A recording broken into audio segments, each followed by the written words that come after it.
Everyone, please join us in welcoming Dr. Chandra Gill.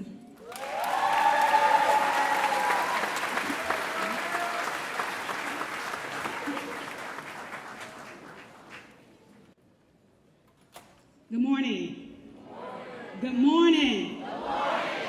Good morning, good morning, good morning. I like to do something just a little bit different. If you don't mind, I pray before I speak.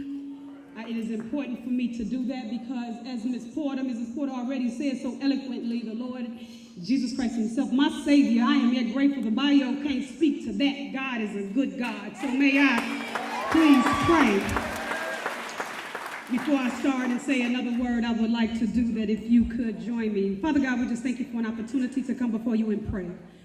We calm our spirits and we thank you for an opportunity to come before you, a loving God, even though we're not loving, faithful, and forgiving, even when we are not, either of the two. We thank you because we know it wasn't Twitter or anything on Snapchat that got us up, but it was your grace and your mercy. And for that, Father, we say thank you.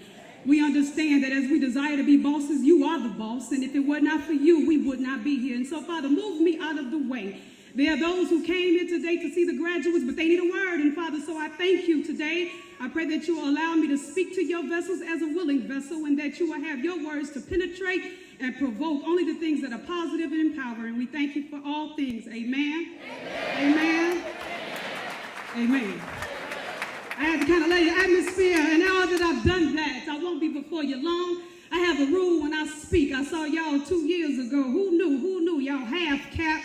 And I'm so glad to see you again. But I want to do something very seriously. I don't believe in standing in between the official graduation and some food reservations. So I won't be before you too long.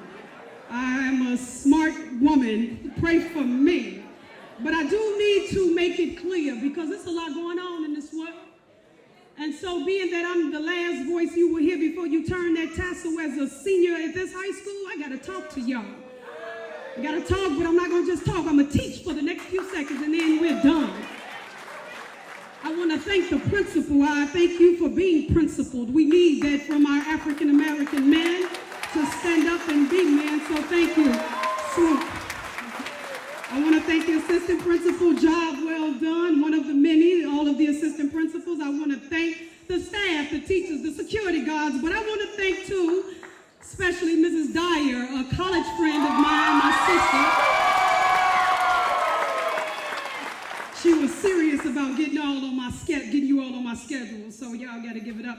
But I got to give it up for the parents, grandparents, cousins, sisters, brothers, uncles, cousins, everybody.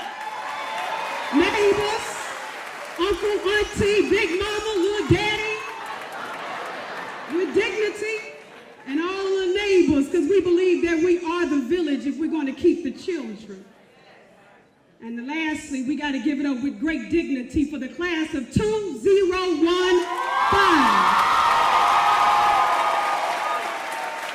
You are extraordinary, magnificent, wonderful, beautiful, boundless, inspiring, enchanting, invigorating, uplifting, exciting, unstoppable, unwavering, stunning, impervious, persistent, productive, vibrant, astonishing, amazing, sensational, daring, vivacious, already successful, already a college graduate, already a doctor, already a lawyer, already a pastor, already a game changer, world changer, and dare I say, children of God. Class of 2015, give it up for yourself.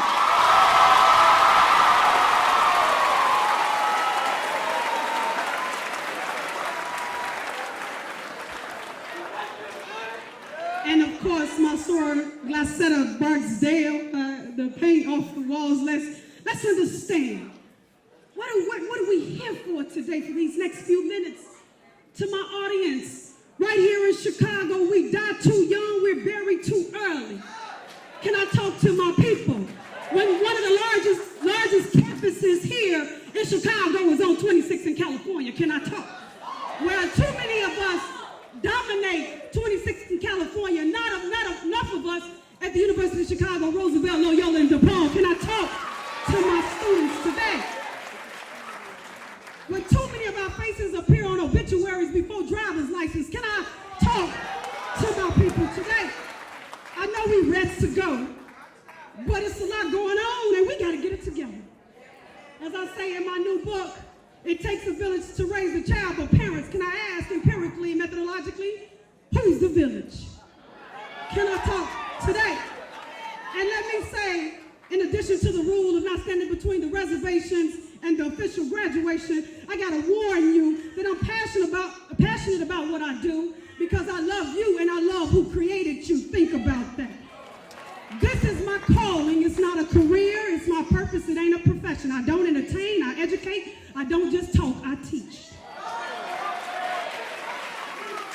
It's important.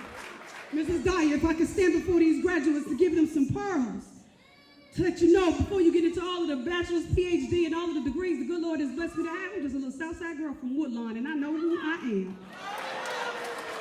I don't apologize for my blackness, and I'm surely not going to apologize for my education. If people can't take you being smart, lose them not being smart.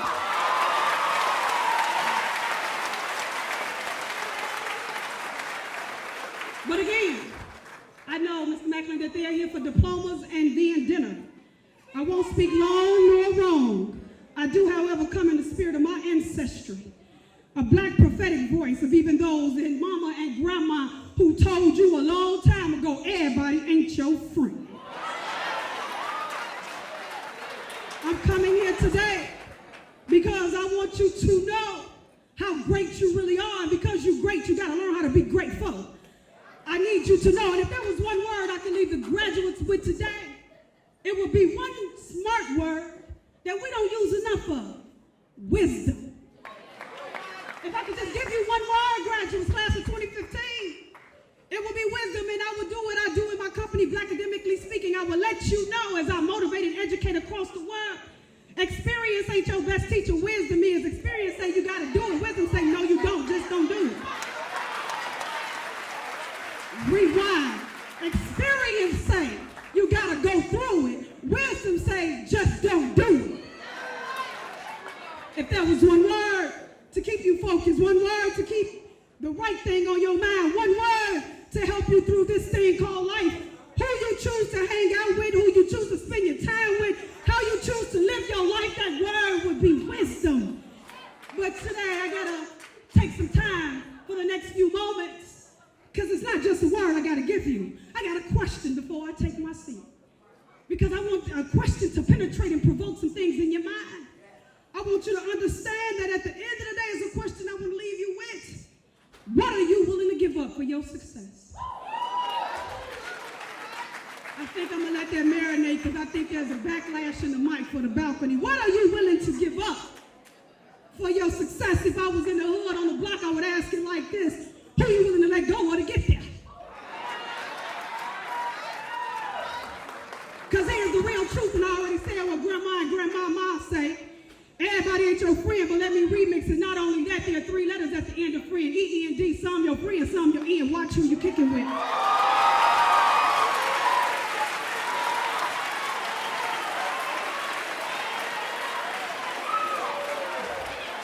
Principal Macklin, if I was at a conference for parents, I would say some of the same thing, but we're going to keep it focused on the students, because just because you hung out with them when you were growing up don't mean they deserve your company as an adult.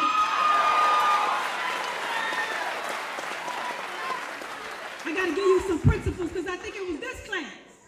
I told everybody can get a car, but everybody can't afford a Bugatti. Know your value. What are you willing to give up? You can tweet me, Dr. Gill 5, DRGILL 5. What are you willing to give up? I'm going to give you a few examples before I take my seat, because everybody seemed to like, during this NBA playoff season, the Chicago Bulls that are not bad, but we're Bulls fans and we like talent. So let me give you a few examples. I want to talk about what you see on the court, because what you see on the court is the manifestation and the reality of what they do before they get there. Before you see the talent, they worked hard. The only place success comes before work is in the dictionary. Think about it, holla at me later. I need you to understand. What are you willing to give up? Jimmy Butler, if I can talk, can I talk to my people for the next few moments? Jimmy Butler, before he came into this year, was offered a $40 million contract. I don't know about y'all, but I ain't turning down 40 of them. What are you willing to give up? Jimmy Butler say, now hold fast, Chicago Bulls. I got something else for you. Can I talk to my people? Jimmy Butler last summer turned off the cable. He turned off the internet. He gave up the video games. Now, Jimmy Butler is worth, right now, at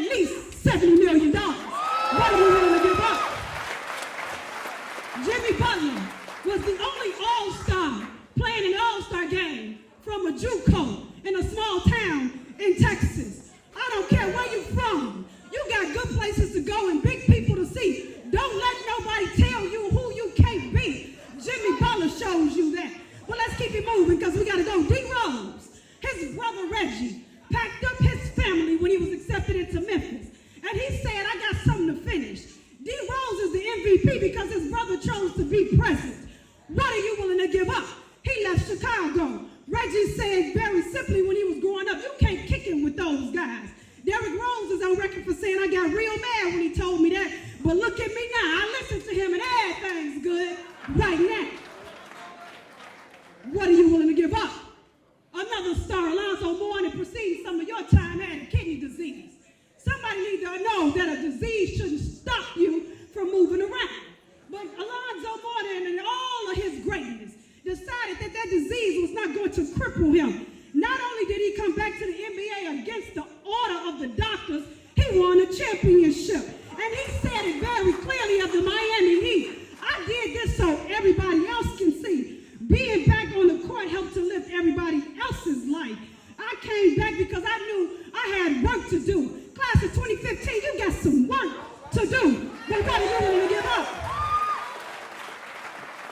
My last one before I begin to wrap up. You can tell I speak, teach, but I preach. Give me some time. What are you willing to give up? Jennifer, talk to me. D. Wade, a product of Chicago, grew up right here in Robbins. Mother drug addicted. He said he saw needles laying around. People being killed. Dwayne Wade is a multimillionaire today, not only because he worked hard, but it was because he didn't let abandoned buildings and vacant lots define him.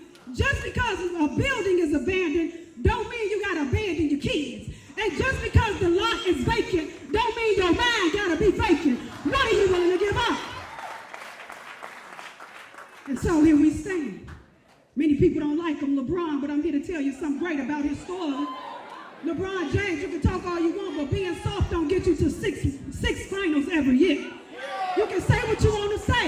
And at the end of the day, I want to leave you with this, because we all got some of this in us. What I like is he left the championship heat to go back home. Graduates, when you get the degree, we need you back here at home. We need to change Chicago. What are you willing to give up? And so, here it is. So, Dr. Gill, what am I willing to give up? How do I do it? I'm glad you asked. It's two easy things. Let go of the fake friends and lazy learning.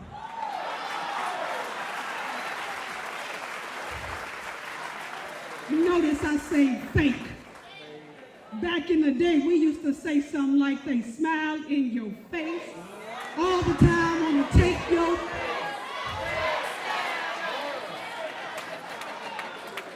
Y'all call them haters, but they was backstabbers.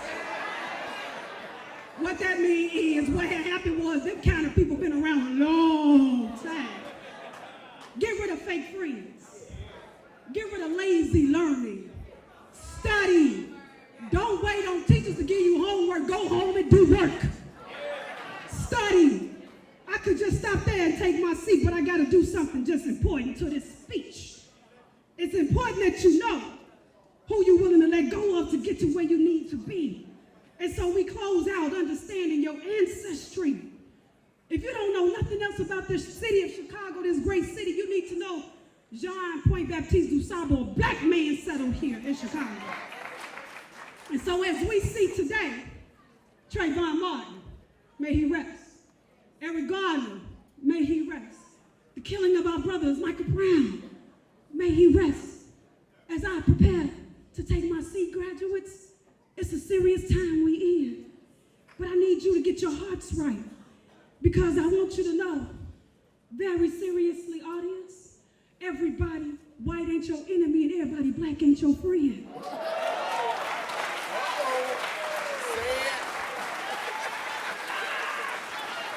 See, that's critical, because if I was in another building, I would talk about the heart. Evil don't know color, it know heart. That's why not only are whites killing us and other people killing us, but we kill each other. Because when your heart ain't, that's another space. When your heart ain't right. So this is the message today. I want you to know the answer to the question that I posed to you on what you're willing to give up. What you better not give up is who you are as a young African-American child standing here today. You need to know that if we did it on plantations, surely we can do it in classrooms. If we did it in segregation, surely you can go and get some more education. I'm just here to tell you that education is what can help change this.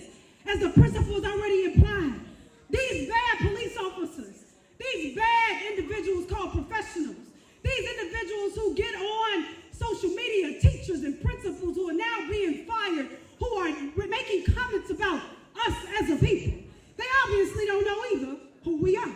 And so what we're going to do, taking a seat. Southside girl, PhD, I vacillate, and I use methodology and philosophy, but then I go to you all know what I'm talking about. What are we going to do is say to them what I tell class of 2015. You better know who you are. You better know, because I wonder as they're killing us dead, if they know who made the cell phone possible. Think of Brother Henry Sampson. I wonder if as they are talking about us and acting like all we can do is be on public aid, I wonder if they know who made light reel. Think Lewis Latimer. I wonder if they know who made blood plasma, what it was, and how life source needs to think our brother Charles Drew. I wonder if they know how he took the transfusion and made it real. I wonder if he know that we created the air conditioning, the almanac, the baby buggy, the bicycle frame. I wonder if he know how we made the doorknob, the doorstep, the dustpan, the egg beater. I wonder if you know we made the elevator, the folding bed, the folding chair. We didn't stop there. We created the gas mask, the golf tee, the guitar, the hairbrush. I wonder if we know. And if we shot, before we shot next time, I know in my heart, if we thought about what we were killing, if we would be thankful for the mop, the motor, the peanut butter, the pencil sharpener, the refrigerator, the roller pan, the spark plug, the stethoscope, the stove, the typewriter, the tricycle, street sweeper, thermostat control, and the straightening comb. Some sisters can appreciate that.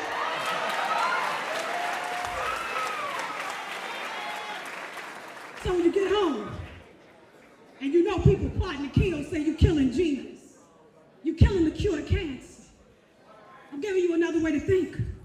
And so as I motivate and educate, as I do Blackademically speak in the name of my company all through the world, I believe that to educate our children, you got to motivate them.